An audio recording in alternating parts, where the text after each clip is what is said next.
اپنے غریبانوں میں جھانکیے. آپ خود کیوں نہیں پڑھتے دین کو؟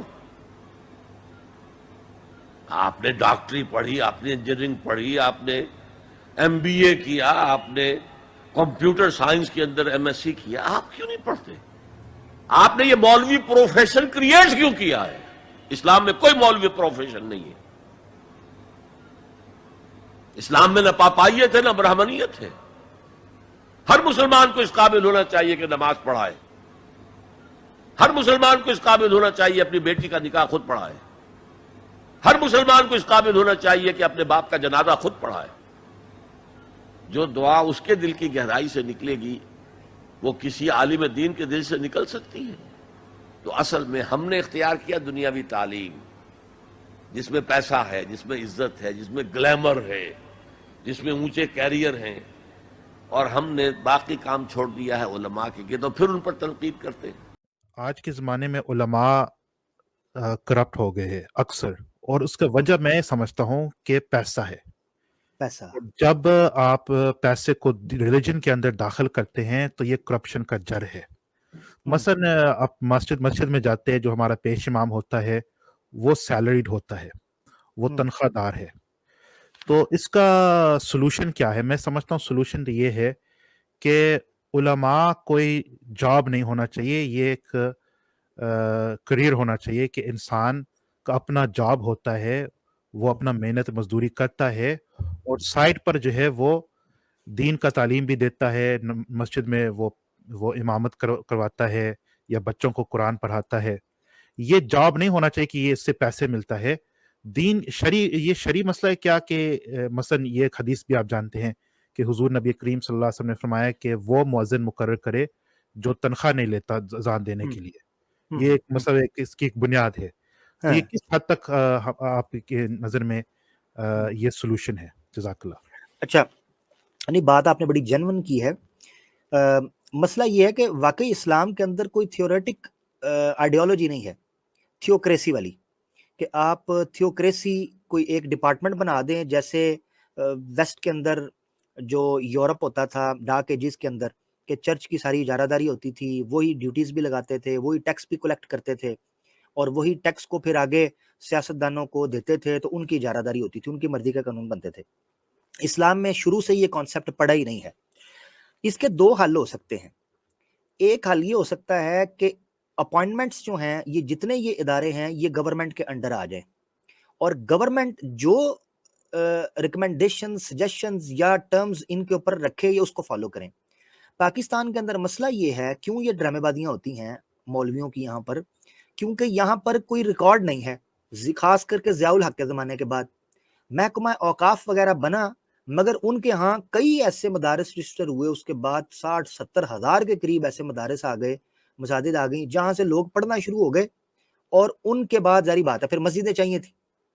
اب اور پھر یہ ہو رہا ہے کہ کوئی تھوڑا سا دین پڑھ جاتا ہے تو وہ اس کا سارا فوکس ہوتا ہے کہ جناب کو مسجد کو ساتھ مدرسہ بنے تو میں ادھر اپنی سیٹ سنبھال لوں، ادھر کام کروں.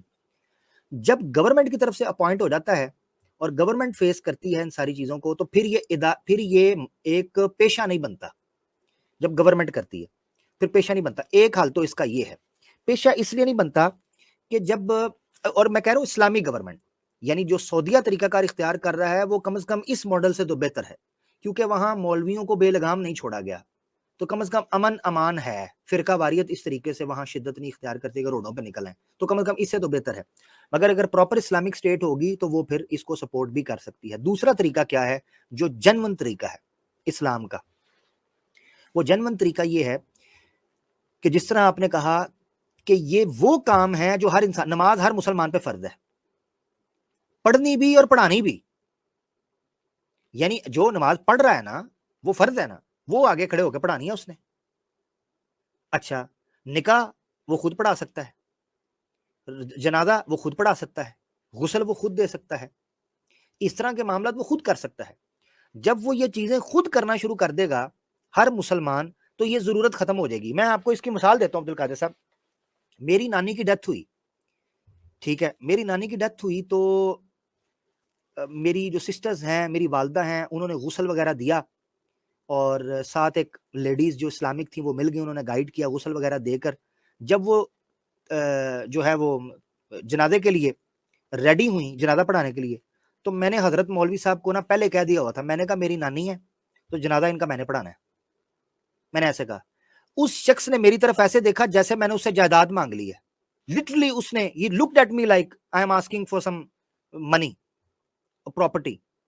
میں اس سے کوئی جائیداد مانگ لی ہے، اس نے میری شکل کی طرف ایسے دیکھا. ہمارے علماء جو اس وقت پیشہ بن چکا ہوا ہے، یہ عام عوام سے ایکسپیکٹ ہی نہیں کر رہے. اچھا پھر انہوں نے شرطیں لگا لی ہیں، داڑھی کے بغیر نہیں ہوتی، ٹوپی پہننی ضروری ہے، پینٹ شرٹ میں نہیں ہوتی، پورا ایک ڈریس کوڈ بنا لیا ہے تاکہ پورا یونیفارم کے اندر کوئی بندہ آئے اس مسئلے کے اوپر کھڑا ہو. نہ داڑھی منڈے کو یہ نماز پڑھانے دیں گے، نہ بغیر ٹوپی کا پڑھانے دیں گے، نہ یہ پینٹ شرٹ میں پڑھانے دیں گے. یہ پابندیاں لگا دی گئی ہیں تاکہ اتنے فلٹر لگا دیے جائیں کہ سوائے مولوی کے اور کو پڑھا نہ سکے. اذان کے لیے بھی یہ کوشش کرتے ہیں کہ اپنے پسند کا بندہ ہو اس کو اذان دینے دیں. اس وجہ سے یہ چیز مشکل ہو جاتی ہے عبد القادر صاحب کہ عام عوام جو ہے وہ اس تک رسائی حاصل نہیں. جس طرح عوام کو آپ ایجوکیٹ کر دو گے کہ وہ اپنے کام خود کرے، ان کی اہمیت ختم ہو جائے گی. آپ نے عبد القادر صاحب کئی دفعہ یہ جملہ سنا ہوگا کیونکہ آپ بھی مولویوں کو بڑا سنتے ہو. مولویوں پہ تنقید کر رہے ہو نا تو وہ پتہ ہے کیا کہتے ہیں، اور تمہارے کان میں اذان کس نے دی تھی، تمہارے ماں باپ کا نکاح کس نے پڑھایا تھا، تم مرو گے تو کیا جنازہ نہیں پڑھوانا تم نے ہیں، تمہاری سنتیں کس نے کروائیں، ہاں جی، تم نے قرآن نہیں پڑھا ہوا مول. یعنی وہ چھوٹے چھوٹے موقع جن موقعوں کو انہوں نے کاروبار بنا دیا ہوا ہے، رسوم و رواج کو، نکاح کو، وفات کو، پیدائش کے وقت اذان کو، ان چیزوں کو، اس کو یہ ایک کارڈ کے طور پر استعمال کرتے ہیں کہ جی دیکھو یہ کام تم نے کروانے نہیں اپنی اولاد کے، نکاح نہیں پڑھوانے تو ہماری ضرورت ہے تمہیں. اگر آگے سے لوگ یہ کہنا شروع کر دیں کہ سانو تہاڈی لوڑ کوئی نہیں، اسی آپ کر لیں گے، سانو آپ آندا ہے، ہم خود کر سکتے ہیں، ان کا منہ بند ہو جائے گا اور ان کی ویلیو کم ہو جائے گی. جب ان کی ویلیو کم ہوگی اور چندہ نہیں بنے گا، کھانے کو پیسہ نہیں ملے گا، تو عبد القادر صاحب یہ باہر نکل کے نوکری کریں گے، بلیو می یہ جاب کریں گے. یا دوسرا حل پھر یہ ہے کہ گورنمنٹ کو چاہیے کہ ڈنڈا کر کے ان کو کہ ٹھیک ہے نماز کے ٹائم تمہیں چھٹی ہوگی، جس طرح سعودیہ کے اندر ہوتا ہے، نماز کے ٹائم چھٹی دے دی، جاؤ نماز پڑھ کے آؤ 5 وقت، اور جا کے باقی دوسرے جاب کرنی ہے. آپ کو کوئی بھی، آپ سعودیہ کی کسی مسجد کے اندر چلے جاؤ، نماز کا ٹائم نہیں ہوتا، آپ کو مسجد خالی نظر آتی ہے. کوئی مولوی اپنا پیٹ پھیلا کے، ٹانگیں پھیلا کے، اس کا ناڑا نہیں لٹک رہا ہوتا کہ وہ ادھر سویا ہو مسجد کے اندر، وہ مسافر ہو تو سویا ہو. ورنہ ہمارے مولوی تو مسجد سے باہر ہی نہیں نکلتے، اوپر یہ پورشن لے لیتے ہیں، ادھر ہی بچوں کو بھی لے آتے ہیں، بیوی بھی لے آتے ہیں، دوسری بیوی دوسری مسجد میں ہوتی ہے، تیسری بیوی پیچھے گاؤں میں ہوتی ہے، 6 7 ان کے بچے ہوتے ہیں، اور جناب چندوں پر یہ پال رہے ہیں. غریب بندہ بجلی کا بل نہیں دے سکتا، بچوں کی فیس نہیں دے سکتا، راشن نہیں ڈال سکتا، اور جناب یہ 3 4 گھر چلا رہے ہوتے ہیں ماشاءاللہ. مقصد کہنے کا یہ ہے کہ ان کو عادت ڈالنی پڑے گی، ورنہ یہ ہمارے سروں پر سوار رہیں گے. بات بہت لمبی ہو گئی ہے اور 3 گھنٹے ہونے والے ہیں. یار عبد القادر صاحب آپ آخری بات کر رہے ہیں، پھر میں اجازت دوں گا. یہ 3 گھنٹے ہو گئے ہیں. نہیں، صرف آخری بات یہ کہ آپ نے ابھی جو ایک سلوشن بتایا ہے کہ گورنمنٹ خود ان چیزوں کو سنبھالے، اس پر میرا ایک شبہ ہے یا ایک اعتراض ہے کہ آپ کو پتہ ہے کہ مسلمان کا ایک زمانے میں سب سے جو پریسٹیجیس یونیورسٹی تھا جامعۃ الازہر جو مصر میں ہے، کہا جاتا تھا کہ یہ اہل سنت والجماعت کا سب سے بڑا ادارہ ہے، علمی تعلیمی ادارہ ہے.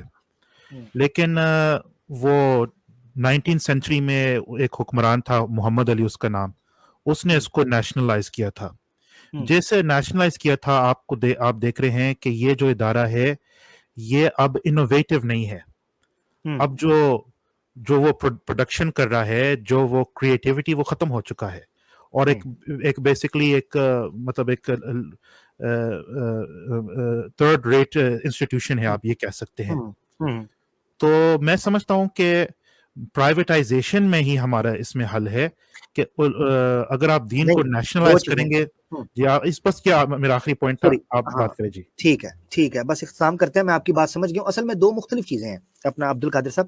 ایک ہے انسٹیٹیوشنز کا پرائیویٹائزیشن اور نیشنلائزیشن، ان کو کرنا، نیشنلائز کرنا اور پرائیویٹائز کرنا، یہ دونوں چیزوں میں فرق ہے. ایک ہے ایک ایسی چیز کو گورنمنٹ کے انڈر لے کر آنا جو چیز بگڑی ہوئی ہے، اس کی حالت بگڑی ہے. مثال کے طور پہ مارکیٹ کے اندر ریٹ طے کرنے ہیں، آپ اس کو کھلا بھی چھوڑ سکتے ہیں، بزنس اچھا ہوگا، لوگوں کے پاس ٹھیک ٹھاک پیسہ آئے گا، کھل کے منافع کمائیں گے، آپس میں 2 بندے طے کر لیں. پرانے وقتوں کے اندر ایسا ہی ہوتا تھا، گورنمنٹ کی طرف سے کوئی ریٹ لسٹ نہیں ہوتی تھی، ٹھیک ہے. مگر جب اس کا استحصال ہونے لگا، لوگ بہت زیادہ لوگوں کو مس یوز کرنے لگے، تو پھر ریٹ لسٹ کا اصول بھی آیا. حضرت عمر فاروق کے زمانے کے اندر بھی آیا, مدینہ کے اندر بازاروں کا ریٹ لسٹ طے ہوتی تھی کہ کتنا آپ نے منافع کی شرح طے کرنی ہے. اب اس کو پرائیویٹائز رکھتے, مگر یہ چیزیں نقصان دینے لگی ہیں پرائیویٹ ہو کے. اس کی وجہ یہ ہے کہ منی ٹریل نہیں ہے, ان کی ٹرانزیکشنز کیسے آتی ہیں, ان کے فنڈز کیسے اکٹھے ہوتے ہیں, وہ فنڈز کہاں کہاں لگتے ہیں, ان کی پراپرٹیز کون کون سی ہیں. اچھا پھر قبضے کی جگہ کے اوپر زمینیں مساجد بھی بنا رہے ہیں, مدرسے بھی بنا رہے ہیں. اس کا کوئی حل تو ہو. اب وہ قابو ہی نہیں آتے. قابو کرنے کے لیے آپ کے پاس دو چیزیں ہیں. یا تو یہ ہے کہ آپ ان کو گورنمنٹ کے انڈر, مجھے پتا ہے گورنمنٹ کے انڈر کرنے کے اپنے نقصان ہیں, تو آپ نے کسی بکھری ہوئی چیز کو ٹھیک کرنے کے لیے بھی اس کو کئی دفعہ نیشنلائز کرتے ہیں. سعودیہ میں جو ان کو گورنمنٹ کے انڈر رکھا ہوا ہے اس کے اپنے نقصانات ہیں. اس کا نقصان کیا ہے کہ وہ ان کو اپنے ایجنڈے کے لیے استعمال کرتے ہیں, ملوکیت کے حق میں فتاوی آتے ہیں وہاں پر. اب محمد بن سلیمان نے جو اپنے پٹھو وہاں پر اکٹھے کیے ہوئے, اس نے 20 اور 30 رویا 2030 کے تحت اس نے سارے بڑے بڑے علماء کو اندر ڈال دیا. ٹھیک ہے, ان کا میں نام کیا لوں, ٹھیک ہے, کئیوں کو پھانسی کا آرڈر کیا ہوا ہے, اور کئی جو ہیں وہ باہر ہیں تو وہ چپ بیٹھے ہوئے ہیں, بولتے ہی نہیں ہیں. سدیس کو تھریٹ کیا ہوا ہے, درمان سدیس جو ہے اس کو تھریٹ کیا, چپ کرایا ہوا. یہ لوگ بوم ان کے بند ہو گئے ہیں کیونکہ یہ گورنمنٹ کے انڈر ہیں, اس کے نقصان ہے. مگر پاکستان کے اندر ابتدائی طور پر فائدے ہوں گے, آہستہ آہستہ اس کو ٹھیک کر دیا جائے. دوسرا حل یہ ہے کہ ان کو ایجوکیٹ کیا جائے کہ یار آپ اپنی محنت کریں. اس حوالے سے یہی کہا جا سکتا ہے. کافی ٹائم ہو گیا. باقی رہا جامعۃ الازہر. جامعۃ الازہر عام طور پر لوگ یہ کہتے ہیں کہ جامعۃ الازہر جو ہے وہ پہلی یونیورسٹی ہے اسلامک, یعنی جامعہ ہے پہلا اسلامک ہسٹری میں. اس سے پہلے مراکش کے اندر تھا. مراکش کے اندر ایک یونیورسٹی, مجھے اس کا نام ابھی بھول گیا, کافی تھوڑا سا ڈیفیکلٹ پروننسیشن ہے اس کی. مراکش کی سب سے پہلے یونیورسٹی تھی جو اسلامک ہسٹری کے اندر بنی تھی. اس کے بعد یہ جامعۃ وہ الازہر. قیروان والا, قیروان کی آپ بات کر رہے ہیں؟ تو کیا نام ہے؟ قیروان. قیروان نہیں, میرے خیال سے نہیں, یہ اچھا نام نہیں ہے. میں دیکھوں گا, میں پھر بتاؤں گا کہ وہ کیا ہے. مراکش موراکو کے اندر تھی, تو وہ سب سے پہلی جو بنی تھی. اور اس کے علاوہ ظاہری بات ہے چھوٹے موٹے مدارس تو تھے, مگر یونیورسٹی لیول جس کو جامعہ کہتے ہیں, یونیورسٹی لیول کا سٹینڈرڈ وہ بنا. بہرحال جامعہ ازہر نے اپنی ایک مقام بنایا, بڑی بڑی زبردست سرچز پیش کی اس نے, بڑے بڑے اچھے آرٹیکلز اضافہ کیا علم کے اندر, اس میں کوئی شک نہیں. ابھی اس کا پٹھا بیٹھ گیا ہے, اور اس کا پٹھا بیٹھنے کے پیچھے ملوکیت کا ہی ہاتھ ہے آبویسلی. جو آپ نے کہا کہ وہ جیسے اس کو نیشنلائز کیا ہے تو اپنے ایجنڈے کے تحت یا اس کو اس طریقے سے انہوں نے گھسیٹ دیا ہے کہ اس کی اتھارٹی نہیں رہی, کیونکہ سیکولر کرنا تھا ایجپٹ کو. اور اسی طریقے سے جو آپ کا مڈل ایسٹ ہے اس کو سیکولر کرنے کے لیے بہت بڑے پیمانے پر پلاننگ کی گئی ہے. تو ایسی انسٹیٹیوٹس کو دبانا ضروری تھا کہ جو سیکولرزم کے راستے میں رکاوٹ بن سکیں. اس میں سے جامعۃ الازہر بھی ایک تھا. اب حقیقت یہ ہے کہ جامعۃ الازہر کے پروفیسر جو ہیں وہ خود سیکولر اور لبرل ہیں, کئی ایتھیسٹ ہیں, یعنی جامعۃ الازہر کے پروفیسرز ہیں. اسی طریقے سے میرا ایک دوست ہے, وہ پی ایچ ڈی کر رہا ہے جامعہ مدینہ یونیورسٹی کے اندر. اس نے مجھے بتایا, پچھلے دنوں ملاقات ہوئی, اس نے مجھے کہا کہ اب کئی پروفیسرز ایسے آ رہے ہیں جو سیکولر ہیں, کلین شیو مدینہ یونیورسٹی کے پروفیسرز ہیں, دکتورے کے یعنی پی ایچ ڈی کے اسکالرز ہیں, لیکچرار, وہ جناب کلین شیو ہیں. میں نہیں کہہ رہا کلین شیو کیا مقصد, کیا نہیں مقصد, کہنے کا یہ ہے کہ اس طریقے سے گورنمنٹ کے تحت بھی کچھ نقصانات ہیں کہ جب آپ انسٹیٹیوٹ کو گورنمنٹ کے انڈر رکھتے ہو تو وہ چیزیں بھی نقصان دے دیتی ہیں کہ اپنے ایجنڈے کے لیے استعمال کیا جاتا ہے اور فتاوی لیے جاتے ہیں. اس کا حل سمپل یہ ہے کہ ہر مسلمان کو ایجوکیٹ کیا جائے, جو میں نے پہلے بتایا ہے کہ ہر مسلمان اپنی ذمہ داری ادا کرے. اگر میرے والد فوت ہوں, اللہ تعالیٰ سے تندرستی دے, والد فوت ہوں, میں جناب آگے بڑھوں, غسل دوں, جنازہ پڑھاؤں, کسی مولوی کی ضرورت ہی نہیں ہے. جو میں دعا کروں گا اپنے والد کے لیے وہ کوئی دوسرا بندہ نہیں کر سکتا. اسی طریقے سے میں فوت ہوتا ہوں, میری اولاد مجھے کرے, میرے بہن بھائی مجھے دیکھے. آپ اپنے ارد گرد دوستوں احباب کے جنازے آپ پڑھائیں, ان کے بچوں کے کانوں میں اذانیں آپ خود دیں. اب آہستہ آہستہ کئی لوگوں کو میں نے دیکھا ہے, لوگ کرتے ہیں, کئی بچوں کو دی ہوئی ہے. یہ جب عادت آپ کے اندر آئے گی آہستہ آہستہ تو ان کی ذمہ داریاں ختم ہو جائیں گی. وہ ایک بڑا مشہور مولانا مسعود اظہر جو جیش محمد کا تھا, اس کی ایک تقریر میں نے سنی. ان دنوں میں کافی ذرا مجھے بھی ان لوگوں سے بڑی چاہت ہوتی تھی, ایک کٹر پنتھی. تو مولانا مسعود اظہر تقریر کرتے ہیں, وہ کہتے ہیں کہ یہ جو مولوی, کیونکہ وہ جہادی تھا, تو وہ ان صوفی مولویوں کے یہ جو مسجد میں بیٹھ کر روٹیاں توڑتے ہیں, 2 × 2 4 روٹیوں والے, ٹھیک ہے, کچا پاپڑ پکا پاپڑ والی روٹیاں جو یہ توڑتے ہیں, تو وہ جو مولوی صاحب ہیں ان کے اوپر تنقید کرتے ہوئے وہ کہتا ہے ان مولویوں کا کیا ہے, مولانا مسعود اظہر وہ کہتا ہے ان مولویوں کا کیا ہے کہ یہ مولوی جناب کوئی مرا ہے ان کو تب پیسے ملتے ہیں, کوئی پیدا ہوا ہے ان کو تب پیسے ملتے ہیں, کسی کی شادی ہوئی ہے تب پیسے ملتے ہیں, کسی کی طلاق ہوئی ہے ان کو تب پیسے ملتے ہیں. اچھا پھر مر گیا ہے اس کے 7 دن بعد پھر پیسے ملتے ہیں, 40 دن بعد پھر پیسے ملتے ہیں. ٹھیک ہے، پھر ساتہ 40واں 45واں، پھر جناب برسی، اس پر پیسے ملتے ہیں. ان کا تو دھندا چلا ہوا ہے، یہ بھوکے نہیں مرتے. آپ نے اپنی جگہ یہاں پر بنانی ہے. یہ جو میں نے آج پوری گفتگو کی ہے، اس کا لب لباب یہ ہے کہ محمد صلی اللہ علیہ وسلم سے ڈائریکٹ اپنا تعلق جوڑیں، ڈائریکٹ، بیچ میں واسطے ختم کریں. یہ چھوٹے چھوٹے ایجنٹ، یہ چھوٹے چھوٹے سیلز مین، یہ سائیڈ پہ کریں. جب ہمارے پاس ڈائریکٹ ہماری رسائی نبی پاک صلی اللہ علیہ وسلم تک قرآن اور سنہ کی روشنی میں ہو سکتی ہے، تو ہم ان سے بھی بات کریں گے تو قرآن و سنہ کی روشنی میں ہی کریں گے.